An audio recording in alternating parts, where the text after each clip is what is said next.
High বন্ধুরা, আজকে আমরা যেটা শিখব সেটা হচ্ছে আমাদের ডেটা ট্রান্সমিশন। তো ডেটা ট্রান্সমিশন কী জিনিস, এটার উপর আমি একটি নোট তৈরি করেছি, এটিকে আপনাদের দেখাই এবং এটার উপর থেকে আপনাকে বুঝিয়ে দিচ্ছি। তো ডেটা ট্রান্সমিশন বলতে ট্রান্সমিশন থেকে আমাদের ট্রান্সমিট থেকে ট্রান্সমিশনটা আসছে। তো ট্রান্সমিট মানে কি? ট্রান্সমিট মানে হচ্ছে আমাদের সেন্ড করা, ঠিক আছে? কোনো ডেটা আমি হয়তো অন্য একটা পিসি হোক বা বিভিন্ন মোবাইলের মধ্যেও কমিউনিকেশন হতে পারে, তো আমি অন্য একটা ডিভাইসকে আমার একটা ডিভাইস থেকে কিছু সেন্ড করছি, তো এটাকে আমরা বলছি ট্রান্সমিশন বা ট্রান্সমিট। তো এখানে আমাদের দেখছি যে আমরা এখানে একটা দুটো পিসি কানেক্ট হয়ে আছে, একটা পিসি ওয়ান একটা পিসি টু। ধরে নিই এটা পিসি ওয়ান, এটা পিসি টু। তো এখান থেকে পিসি ওয়ান পিসি টুকে কোনো ডাটা দিচ্ছে, কোনো ডেটা সেন্ড করছে, ঠিক আছে?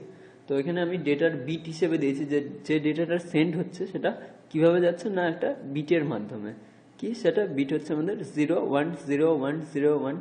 তো যখন এখানে আমাদের জিরো শো করছে, অর্থাৎ জিরো দেখাচ্ছে বিটটা, তখন আমরা এটা -5 ভোল্টেজ হিসেবে অ্যাকচুয়াল ভোল্টেজটা পাচ্ছি। আর যখন আমাদের 1 হচ্ছে তখন আমরা +5 অর্থাৎ +5 ভোল্টেজ পাচ্ছি। তো অ্যাকচুয়ালি আমাদের ডেটা ট্রান্সমিট করার সময় আমাদের ভোল্টেজটা কিন্তু তারের মধ্যে দিয়ে ফ্লো করে, ভোল্টেজের মাধ্যমে আমাদের ডেটাটা কিন্তু ট্রান্সমিট হয়। তো এখানে ট্রান্সমিশন আমি দু ধরনের ট্রান্সমিশন দেখিয়েছি, একটা হচ্ছে সিরিয়াল ট্রান্সমিশন আর একটা হচ্ছে আমাদের প্যারালাল ট্রান্সমিশন। তো সিরিয়াল ট্রান্সমিশন আবার দু ধরনের হয়, একটা হচ্ছে সিঙ্ক্রোনাস আর একটা হচ্ছে অ্যাসিঙ্ক্রোনাস। তো যাই হোক, আমাদের সিঙ্ক্রোনাসটাকে নিয়ে কাজ। এখানে আমরা ডেটা ট্রান্সমিশন মোড, অর্থাৎ ডেটার যখন ট্রান্সমিট হয়, বিভিন্ন ডেটা বিভিন্ন রকম ট্রান্সমিট হতে পারে। তো এখানে ডেটা ট্রান্সমিশন মোড বলতে আমরা ডেটা কীরকমভাবে যেতে পারে সেটার উপরে আমরা একটা আলোচনা করেছি। তো এখানে আমি ডেটা ট্রান্সমিশন 3 রকম মোড দেখিয়েছি। একটা হচ্ছে সিমপ্লেক্স বা ডুপ্লেক্স, আর একটা হচ্ছে হাফ ডুপ্লেক্স, আর একটা হচ্ছে ফুল ডুপ্লেক্স। তো সিমপ্লেক্স বা ডুপ্লেক্স কি জিনিস? সিমপ্লেক্স বা ডুপ্লেক্সে এখানে কি হয়, এটা ধরে নিন পিসি ওয়ান, এটা পিসি টু। তো পিসি ওয়ান পিসি টুকে কোনো ডেটা দিচ্ছে, অর্থাৎ শুধুমাত্র পিসি ওয়ান পিসি টুকে ডেটা দিতে পারবে, কিন্তু কোনো সময় পিসি টু পিসি ওয়ানকে কোনো ডেটা কিন্তু দিতে পারবে না। অর্থাৎ এখানে ডেটা কি হয়, data can move only one direction, data একটা মাত্র ডিরেকশনে একটা মাত্র দিকেই কিন্তু চলতে পারে। সেটা হচ্ছে পিসি ওয়ান থেকে পিসি টুতে, কোনো সময় পিসি টু থেকে পিসি ওয়ানে কিন্তু ডেটা আমাদের আসতে পারবে না। তো এখানে এর এক্সাম্পল হিসেবে আমরা দেখিয়েছি কি radio and TV data transmission. তো রেডিও বা টিভিতে কি হয়, আমাদের একটা ডেটা সার্ভার থেকে সেন্ড করে, একটা ব্রডকাস্ট হয়, সেই ব্রডকাস্টে আমরা শুধুমাত্র আউটপুট স্পিকারের মাধ্যমে শুনতে পাই বা আমরা দেখতে পাই টিভির মাধ্যমে। তো এখানে কিন্তু কোনো ডেটা আমরা ট্রান্সমিট করতে পারি না, অর্থাৎ কোনো সিগন্যাল হয়তো আমরা সেন্ড করতে চাইছি, সেটা কিন্তু আমরা সার্ভারের কাছে সেন্ড করতে পারি না। অর্থাৎ এখানে ডেটাটা ট্রান্সমিট হয় অনলি ওয়ান ওয়েতে। এরপরে আমরা চলে আসছি হাফ ডুপ্লেক্স। হাফ ডুপ্লেক্স কীরকম হয়?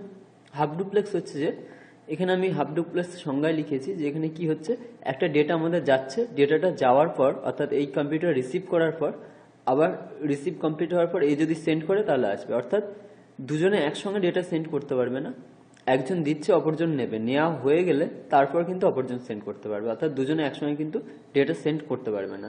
তো এখানে আমি বলেছি data can move from PC one to PC two, data PC one থেকে পিসি টুতে যেতে পারে, and also move from PC two to PC one, অর্থাৎ পিসি টু থেকে পিসি ওয়ানেও আসতে পারে, কিন্তু but at a time only one direction, অর্থাৎ একটা সময় একই সঙ্গে শুধুমাত্র একজনই ডেটা সেন্ড করতে পারবে, দুজনে কিন্তু একসঙ্গে ডেটা সেন্ড করতে পারবে না।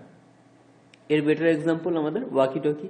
ওয়াকি টকিতে কি হয়, একজন কথা বলে, কথা বলা হয়ে গেলে ওভার করে অপরজনকে কথা বলার সুযোগ দেয়। এখানে কিন্তু টু ওয়ে ট্রান্সমিশন হয়, কিন্তু টু ওয়ে ট্রান্সমিশন হলেও দুটো কিন্তু একই সঙ্গে হতে পারে না। এরপর আমরা চলে আসছি ফুল ডুপ্লেক্স। ফুল ডুপ্লেক্স কি হয়? ফুল ডুপ্লেক্সে আমাদের পিসি ওয়ান থেকে পিসি টুতে কোনো ডেটা সেন্ড করতে পারে, একই টাইমে পিসি টু পিসি ওয়ানকে ডেটা সেন্ড করতে পারে, অর্থাৎ দুজনে একই সঙ্গে ডেটা সেন্ড এবং রিসিভ করতে পারে। তো এখানে আমি এর জন্য লিখে দিয়েছি যে data can move from PC one to PC two and move from PC two to PC one at the same time, অর্থাৎ একই সঙ্গে দুটো কম্পিউটারই কিন্তু দুটো কম্পিউটারকে ডেটা দিতে পারছে এবং নিতে পারছে। এর better example mobile phone. Mobile ফোনে যখন আমরা কথা বলি, একজন কথা বলে আমরা শুনি, এবং সেই সঙ্গে কিন্তু একই সঙ্গে যদি আমরাও কথা বলি, দুজনেই কথা বলতে পারি বা দুজনেই কথা বলে শুনতে পারি, ঠিক আছে? তো এখানে একই সঙ্গে ডেটা দেওয়া এবং নেওয়া দুটো কাজই চলে। তো আজকে আমাদের এই পর্যন্তই, নেক্সট আমাদের পরের ক্লাসে আমরা দেখে নেব।